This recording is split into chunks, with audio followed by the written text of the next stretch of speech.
Welcome back everyone. Quickly, let's continue our discussion on CSS padding. And right now we'll be discussing about CSS padding for individual sites. CSS has properties for specifying the padding for each side of an element.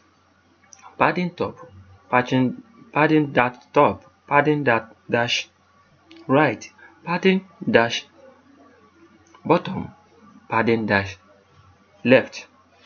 All the padding properties can have the following values: length, percentage, and inherit. Length specify a padding in pixel, pt, in px, pt, cm, and so on and so forth. And percentage specifies a padding in percentage of the width of the containing element. Inherit specifies that the padding should be inherited from the parent element. I want you to note one thing right here.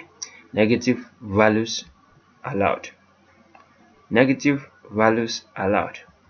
Once again, CSS padding properties is for specifying the padding for each side of an element, like padding top, padding right, padding bottom, and the padding left.